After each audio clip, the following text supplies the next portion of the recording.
Welcome to this edition of Stream On. I'm Jim Williams, your host. Our guest today is Cindy Cowan, and Cindy is a fantastic filmmaker who recently picked up an Emmy Award for her documentary called Miracle on 42nd Street, which we will talk to her a little bit more about in a few minutes. She, like so many people in the entertainment industry, has been hit hard by what's going on with COVID-19. And we're going to get into a conversation about that because she, of course, works for Sony Pictures. She's got some very big time projects on the boards. And right now, that's where they are, on the boards. So we're going to talk to Cindy about her award-winning film, which, of course, is Miracle on 42nd Street, and what's going on in Hollywood during the pandemic. Cindy, thanks for joining us. We look forward to chatting with you. Let's first of all, the good news. Congratulations on the win. Let's talk about Miracle on 42nd Street. Is a very, very fascinating story, very compelling. What drew you to it? The last documentary was interesting. I knew of a woman named Mary Jo Slater, who's actually Christian Slater's mom, who called me up one day and said she was doing this documentary on this building, which is on 42nd Street, and she actually raised her son Christian Slater in that building. Right. And she told me everything about the building and what it was, and it just seemed fascinating to me. And at the time, I really wanted to get involved because we wanted to see if we could replicate that building in other states around the country. I don't know how much you know about the building, but it was built originally to gentrify Harlem.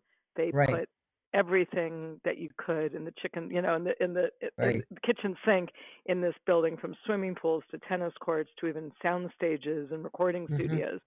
And they expected all these billionaires and millionaires to come into Harlem, and that did not happen. So everybody said the building's great, but we're not moving down there.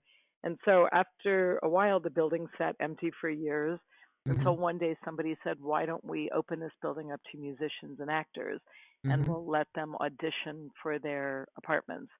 And that's what they did. And they ended up having some of the most notable people that came through there.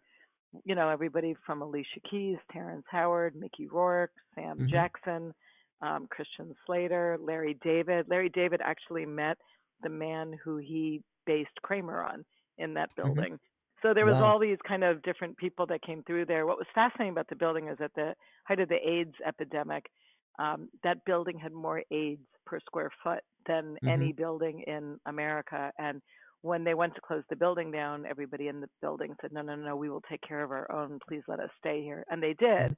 And the building thrived. And one of the most interesting things about the building is they only hire homeless people to work there. So it's a fascinating, amazing building. I couldn't wait to be a part of it. What's really interesting is, and this doesn't normally happen, I was on a plane to New York to go see the building for the first time. And I was sitting next to a man on a plane who asked me what I was doing, going to New York. And I told him about this building. And he wrote the first $100,000 check to finance the documentary. Wow.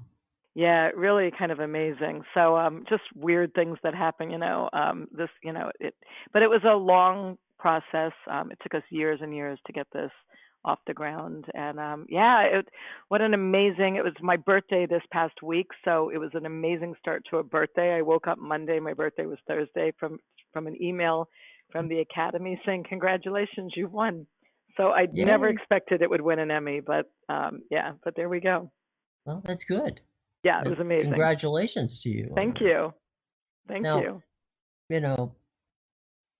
Documentaries are not easy to do. No. And they take time, as you said. What was the most challenging part of putting this thing together? God, what wasn't challenging about putting this together? We had a ton of challenges. First of all, we wanted to see how many of the actual artists that lived in the building we could get on this, and that was Right. challenging in its own right, because Mm-hmm. typically people want to be paid, but we're doing a documentary, or Right. the time schedules aren't right, or Right. there's all kinds of things. Also, whenever you make a documentary, it is so difficult to raise the money, so you frequently end up piecemealing it together, and Right. you meet different people along the way. Like I met this gentleman on a plane, and Right. I ended up calling my girlfriend Cindy Bond at the last minute because we Mm-hmm. needed the last 50,000 to put it over the finish line. But Right. there's all these goodwill people that you meet along the way whenever you're Mm-hmm. doing a documentary, that you just have to beg and plead and hope that they see the cause that you're in. We would find some people that would say, well, match financing if this happens. And so we would have to go and change things like locations that,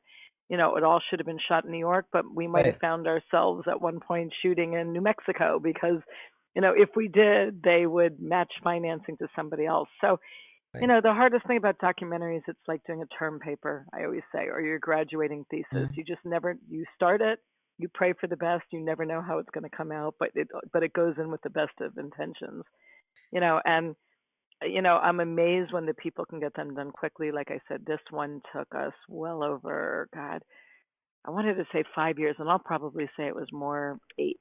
Mm-hmm. You just kind of slowly put it together, and then when you're done, it's your baby. Yeah, not everybody's Ken Burns and gets handed a check for $7 million No, from no. PBS. So, and go Yeah. ahead, leave for a year and come back and do something. Yep. Yep. No, that's not. That's kind of Docs, the yeah, I major mean, expense exception to the long and suffering rule. well, docs are very difficult too because they're usually a Mm-hmm. labor of love, but they're not going to give you a lot of money back. You're doing it because you Mm-mm. love it. In this case, I'm passionate about this building and trying to replicate it, but Mm-hmm. this isn't something that you ever go into promising anybody who gets involved that they're going to make a ton of money, because they're not. No, no, and even if if you win critical review, which obviously Yeah. you have, it's a lot of Yeah. great press on it. It doesn't always mean that a lot of people are going to be able to see it. Yeah. Now, one of the good things, I guess, with the tremendous amount of streaming services out there, is there are some new outlets for documentaries that there hadn't been for a long time. Yeah. So that's encouraging for those who want to do documentaries. But yeah, you start off with angel investors who are given Yep. you cash, and as a producer, I know myself, I'm sure it's the same way. It's like when you take an angel investor check, even though most of the time they say, "Well, don't worry about it. This is it." Right. You're thinking about, wait a minute, this person just handed me a check, like you just said, the gentleman handed you a check for $100,000. You're like, you automatically feel, well, the pressure's there because I don't want to let this person down. They invested a Oh, hundred of thousand course. dollars in making me, in something that my vision, which you know it's all up to me to make it work now. And Yeah. so the pressure on the producer of a documentary is way more than it is on those of us who do live programming, where when it's over, it's over. Oh, yeah. Definitely. The one thing that I think you'll see though with this pandemic is, I've got 2 movies that I'm doing with Sony now, and we don't know when we're going to shoot. There's Mm-hmm. so many different rules to this pandemic of how we can shoot a movie that no one's sure if we'll get anything off the ground this year, or if we're going to go into 2021, which is going to leave um, a big hole for content. And one of the rules of this pandemic and the COVID rules, so to speak, is we can't have more than 20 people on a set, and the actors have Mm-hmm. to be quarantined Right. along with your entire crew for 14 days before you can even begin filming. Plus, plus, plus, plus, plus. So Right. no one's making a move yet, which is going to leave the door wide open for a lot of documentaries to come in. It's the one thing. I think you're going to see animation. I think you're going to see a lot of green screen films, and you're going to see a lot of documentaries because you can put them together. They're still entertaining. They're on the rise, and they're going to fill a hole nicely. So I think the documentary filmmakers are really going to be able to shine, at least for the next year. Yeah, and I think that, as I said, with the so many different streaming services out there, they have the ability to take a risk and say, you know what, fine, let's put this documentary Yep. um, on Amazon, for instance. Yep. Uh, might as well get the plug in.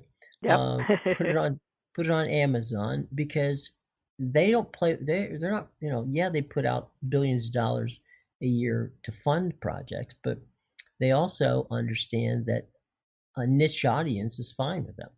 They don't Yep. have to get a 7 or 8 million household, rating Mhm. for Yep. anything they do. Yeah. They just simply put it up there because if you're interested in it and enough people are interested in it, then fine, that's good for them. Yeah. They have Definitely. that ability to do the niche work, which a network or a film festival or distributor, if you're going to put it into theaters, are going to do. Yeah. Definitely. So, as you just pointed out, let's talk a little bit about now. 42nd Street is clearly finished and a Yes. wonderful Mhm. job you did. So good Thank on you. you, Cindy, for doing that Thank well you. and getting and picking up the Emmy. Outstanding work. Thank you. But you just also hit on a point where you've got projects that are in the pipeline, but I know so many people out in Los Angeles, and not just Los Angeles, but around the Mhm. country who work on films or work on television shows are right now just, shuttering in place because Yes. that's the way it is. And, when you get back to social distancing, even that becomes uh, a bit of a nightmare when you're doing a project and you have crews, you have people, you got people around you. It's Mhm. just, it's just very, very difficult to do. Even if you're in post production, Yeah. it's hard to Absolutely. do it.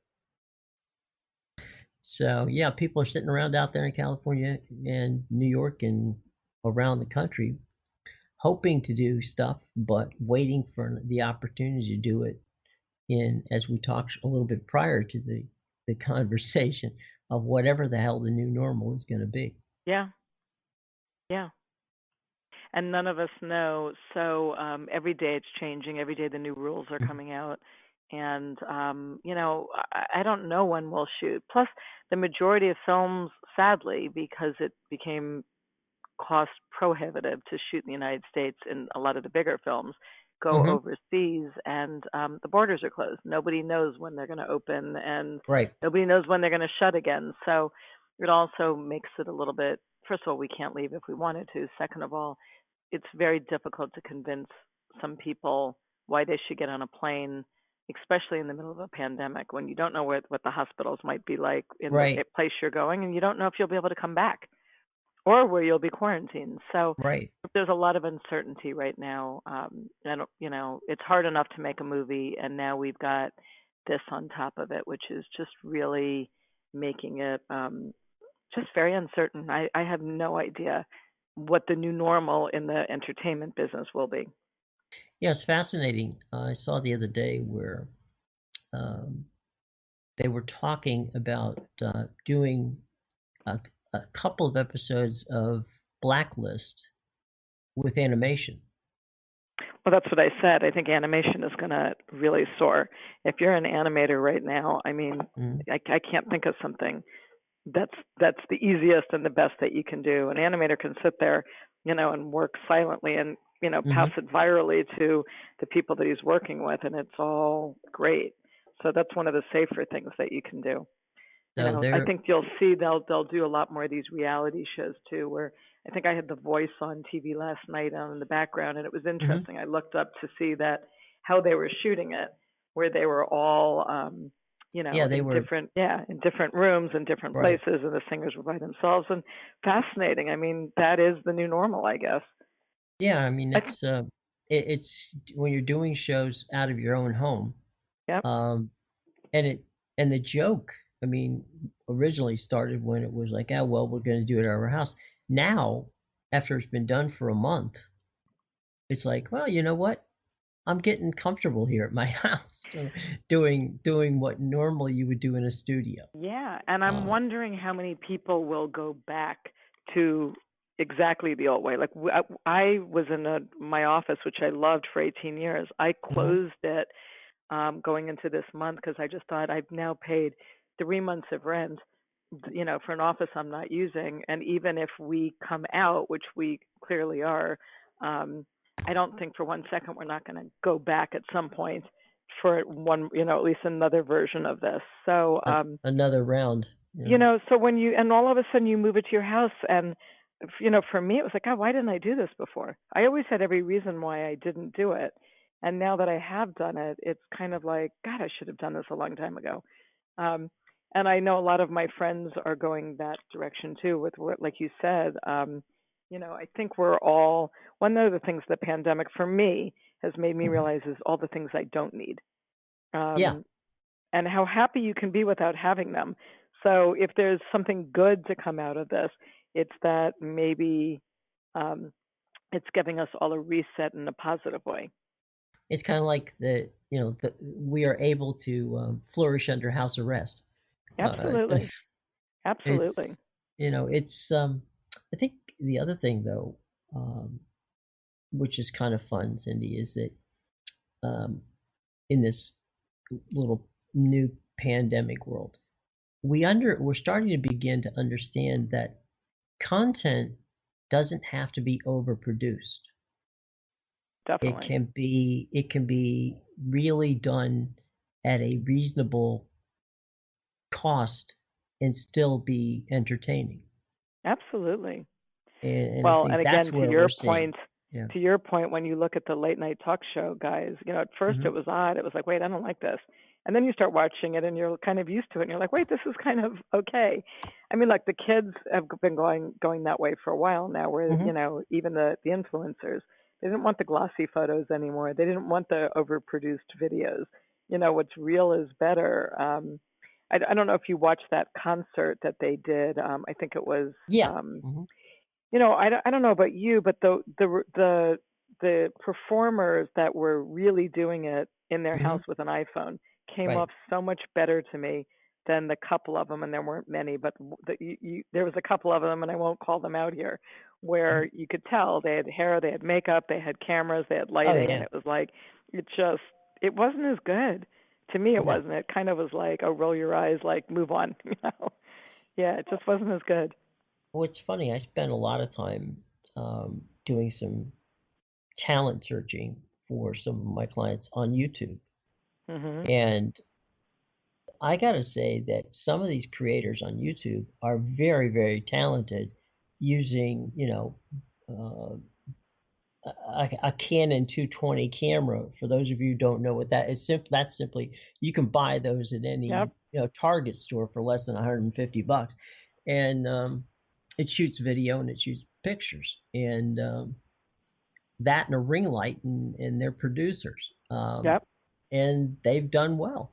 I mean, you got to give them credit, but let's talk a little bit about, from your standpoint, where you think. Let's talk about your what are your goals? What are some of the things you want to do coming out of this? Well, that's interesting coming out of it, because again, it's I think we're all going to pivot. What I'm supposed to do coming out of it is, I've blessed to be part of the Sony family now, and my next two movies Good were people.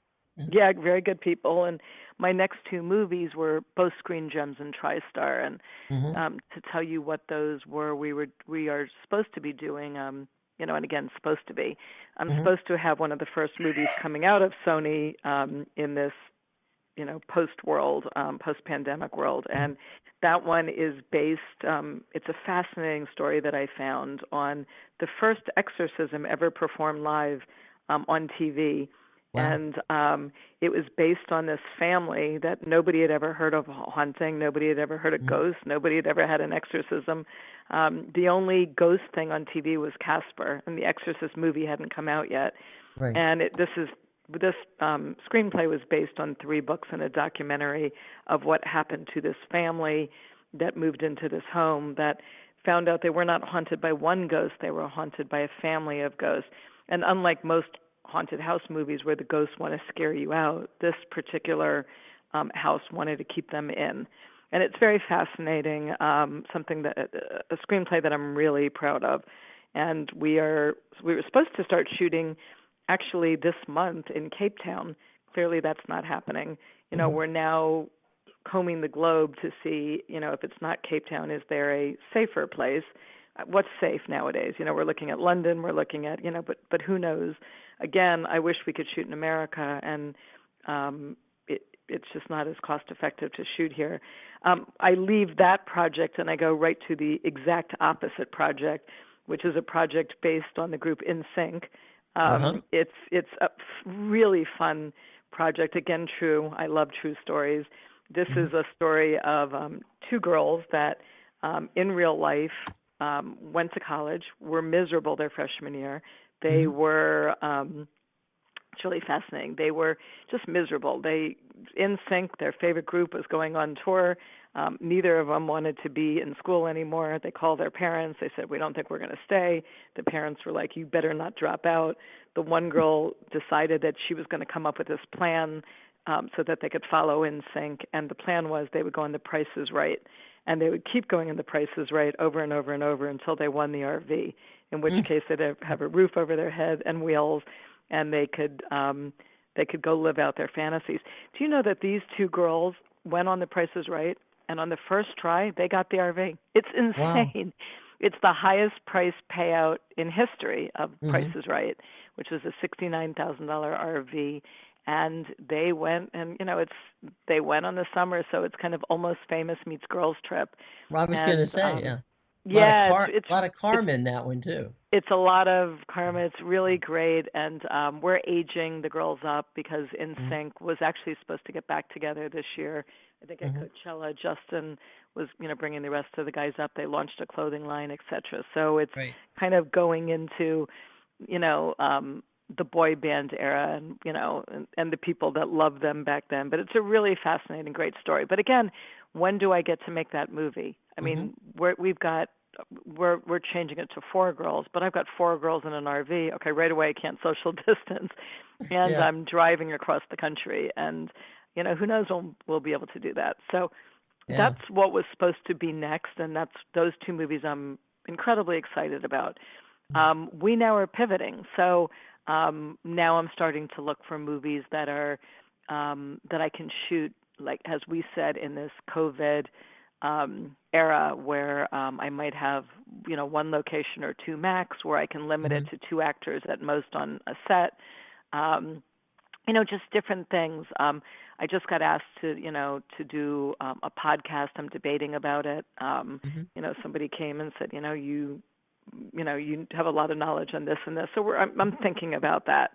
And, like everybody else, you just have to rethink what you do and what you're good at and what will work going forward. I mean, again, when people say we're all in it together, in many respects, unless you own Amazon or you're in one of these companies that are going to prosper in this time period, we're all in it. I mean, I don't know when my next check will come. I don't know when, it was supposed to be a very good year, and I don't think I'll make a dime. So, I think like everybody else, we have to rethink of what works and what we're good at and how we can rethink, what would have worked last year. It might not work this year. Right. It's so, funny. I'll look at documentaries like everybody else. Maybe I'll do another one. We'll look at some of these smaller movies, like I said. I wish I knew animation because I would jump on that bandwagon in a second. And you just start looking at different ways or what the studio needs will be. And, at some point they're going to have to come out with what their needs will be, and then we'll fit ourselves right into it. Well, I think to a great extent, those of us in the creative aspect of this business tend to recreate ourselves often. Absolutely. Because you have to.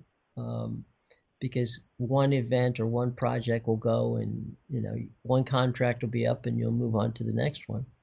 Yeah. And if you're not constantly evolving and constantly reinventing yourself, then you're going to starve.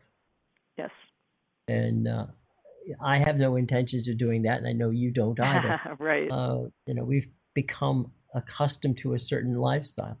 I think that one of the fascinating things about what you're talking about here with the documentary and with the other projects is there are also, in certain circumstances like that, opportunities which open up, right? Mhm. Definitely. Where you find out suddenly that you're shopping a film. You've got Sony, which is a, a, a wonderfully bankable name involved with it, and all of a sudden you find out maybe that the Australian film, organization, or New Zealand or something Yeah. like that, may say, you know what, I know you may not have been looking for us, but if you're going to shoot in Cape Town, you certainly could shoot in Melbourne or Sydney, or Absolutely. or any of those settings, and all of a sudden you're cranked up and running. And I know that I spoke to some folks in Australia the other day about their television show that they're doing, and they were talking about the fact that they are just now beginning the process of getting back to working again, which each country, each city, each state in this particular United States does it one at a time. But now it seems like down in Melbourne they're starting to begin the process of getting back to work again. Yeah. Uh, so It's it's interesting going to though. take I don't time. know. I don't know if you were looking at what Australia's doing. I think we've Hmm. been all staring at them. They opened up with a soap opera, Hmm. and it's fascinating what they're doing. Although, again, slightly terrifying to some of the people trying to get into the business and Hmm. break into the business, because they're ones, like I said before, they're limiting the amount of people on set. Hmm. There's no Right. more extras. They're actually using the cameramen and Hmm. the sound men and Crew. whatever Right. to be the extras in the background. Again, trying to limit it to no more than two actors at one point, Hmm. socially distanced. It's fascinating. We'll see how it will work. I think for soap operas, again, it's a bit easier because soap Hmm. operas are very monologue driven and Hmm. what have you. But look, at the end of the day, creators create, like you said, and I think Hmm. we're probably going to see some really fascinating, amazing things that are going to come out of this, especially with these new filmmakers that know how to do things that us old timers, so to speak, somebody like me who's come up the old fashioned ranks, might not even know as much as them. Like, they call these kids predators, which I'm sure you've heard the Yeah. word. Yeah. But predator is not what most people think. A predator is a producer and an editor as one. Right. And so that's what they call them because they're so good at doing what they do. They'll take their cameras, like you said, their Hmm. Canon, and they go out with their ring lights. They do these shots where you're convinced that some Right. cameraman was there, but they're not. They jerry rig their cameras and their lights, and Right. before you know it, they're so good at doing what they do that sometimes I'm just going, wait, how did you do that? I feel like I need to go back to film They school they just to figure they it out.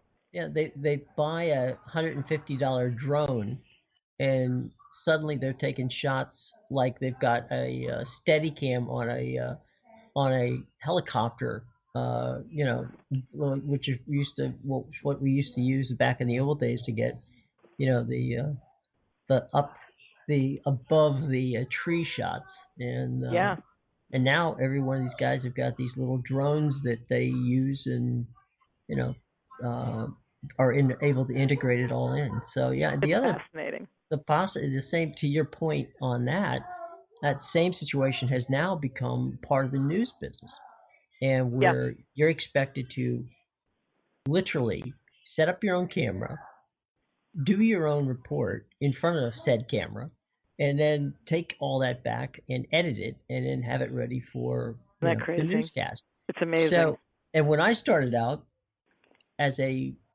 reporter in front of the camera, I couldn't touch the camera or anything around the camera, or a union person would break Oh both yeah, my hands and legs. definitely. I was considered lucky if I could carry the one of the things to the truck. It's like that was a good day for me. Right. But now, yeah, it's everybody is they're expected to do all of it by Yep. themselves, and in some regards, as you say, they have gotten quite proficient at shooting, editing, and producing content that perhaps you and I would take, may take us 6-8 months to do, they're churning it out in a month. Yep. Now, is it as sharp?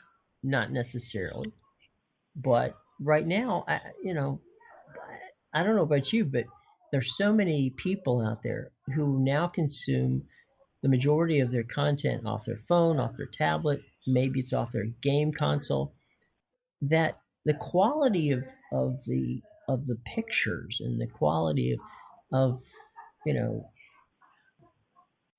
special effects and all that other stuff is not as important to them as what the story is. Oh yeah, definitely. And maybe that's a good thing for us, maybe because you clearly are a very good storyteller. Okay. It's at the end of the day, you and I had a chat here a few minutes ago. Those of you who've been listening understood the chat about what Miracle on 42nd Street, and you were able in a 5-minute summation to boil it down and really show the passion and the effort behind it that you brought to the table. Maybe what we've learned is that a documentary like that could be produced for $100,000 if it were done in the new world way of doing things. Yeah, for sure. And I think we will have to do things like that. So again, to what I was saying before, we'll realize things that we didn't need and things that we did need. And I think things are going to consolidate. I think you'll have to work a bit harder, but you'll be a lot smarter. And things we took for granted, like having an assistant or a first and second or third AD, or typically on a lot of movies, sometimes I've got hundreds of people on a set. Well, the new normal is I can have 20 people on a set. So those that are used to being paper shufflers, so to speak, aren't going to have that luxury anymore. Now you're really going to have to put your money where your mouth is if you want to retain and stay in this business. But that's not a bad thing. No, you have to be your own showrunner. Yeah, it's not a bad thing. It's getting back to the roots, actually. Yeah. To me, I mean, I like the fact that getting back to the roots, because it is something that you're sitting back there and go, okay, I did this a long time ago, but it's fun to do it again. Yeah. And I think that's part of the joy of being creative, is you sometimes forget the fun of how the process is working. Yeah. Oh, I agree. Because I think you've been away from it, and you kind of like, okay, well, it's not like again, it's not like you forgot how to do it or don't want to do it. It's just that, the better you get at something, the less hands-on you become. Yep. And then you want to circle back and go, you know what? Let's get back to the hands-on part. That's when I had fun. Right. Yep. 101 filmmaking again. Yeah, in many ways. In many ways. Well, I'll tell you what. This is the shameless plug part. So hit us up with some shameless plugs and where we can find you in social media, and how we can help if there's people out there who want to fund projects. Definitely. Cindy's got a good deal, so please. Yeah, no, it's amazing, and thank you for taking the time to get to know me a little bit. As I said, shameless plug, got an Emmy this week. Woo! 2 amazing Sony movies in the pipeline, getting ready to shoot.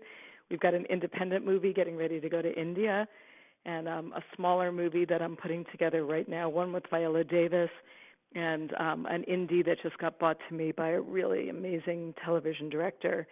And we're venturing into TV a little bit more with a scripted series based on Ellis Island, which kind of needs to be told right now. Sure. Social media, you can find me on Instagram and Twitter at Cindy Cowan, Cowan. the number 1000. Facebook is just Cindy Cowan. Again, I'm everywhere else on LinkedIn and everywhere else. And we're always looking. I'm looking for anything that's not particularly art house. So if any of you guys out there listening have a very good piece of material that's a really good story, we're always looking. I love true stories. I love thrillers. I love action.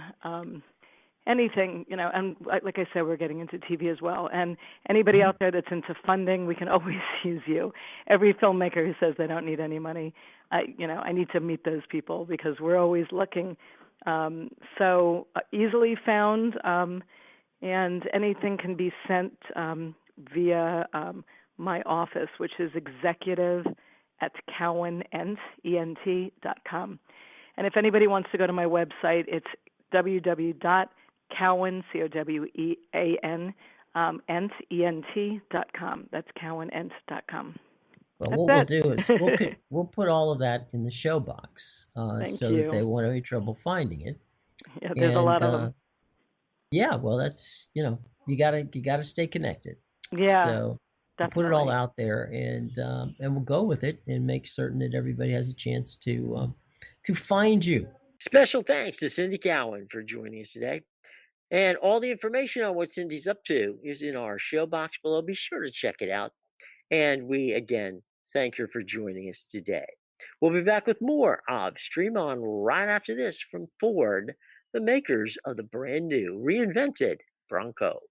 There's still some wild out there. Those grayed out sections on maps that map makers haven't gotten to yet. Places where cell service and calendar reminders don't exist. But you have to get out there and look for it.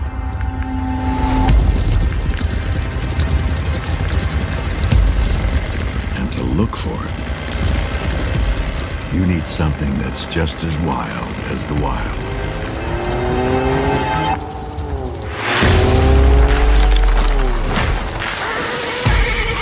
You need something that can look adventure in the eye and give it a firm handshake.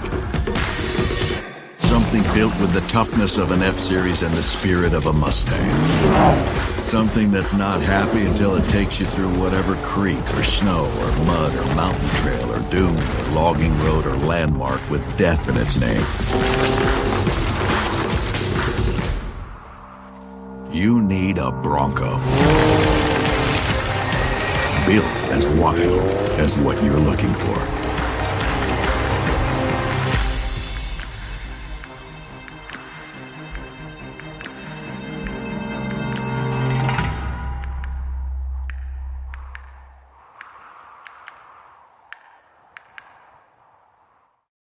Welcome back, everybody. Now, if you're not one of the over 50,000 people who've taken the time to subscribe to our podcast worldwide, first of all, shame on you. Second of all, we simply make it easy for you. It's free. You can find us at the Apple Podcast Store. Same thing over at the Google Podcast. You can find us at Spreaker, Stitcher, Spotify, as well as TuneIn Radio, iHeartRadio, and YouTube, just to name a few. Now, if you can't seem to find us, well, pull out the old Google machine, type in Stream On with Jim Williams, and hit the favorite button or subscribe button. Each week you'll get a brand new edition of the podcast sent directly to your phone, your tablet, or to both, okay? Now, if you have an existing device like Alexa or, of course, Siri or even Google, all you have to do is say, hey, Alexa, play the latest edition of Stream On with Jim Williams, and they will do it for you, okay? So we make it simple, folks. Go out there, subscribe today. Special thanks to Cindy Cowan, who joined us today talking about her award-winning film, Miracle on 42nd Street. By all means, check that out, as well as all the other information on Cindy in our show box below. Next week, our guests will be talking all things game show. That's right, all things game show on the BBC through BritBox. And there's some funny and fantastic games that they have on there. The game shows in the UK are irreverent and fun. So we're going to be talking game shows with the BBC through BritBox next week. So until then, I'm Jim Williams for everyone here at Stream On. We wish you a very safe, happy, and most of all, healthy week. Until next time, be well. Take care. Bye.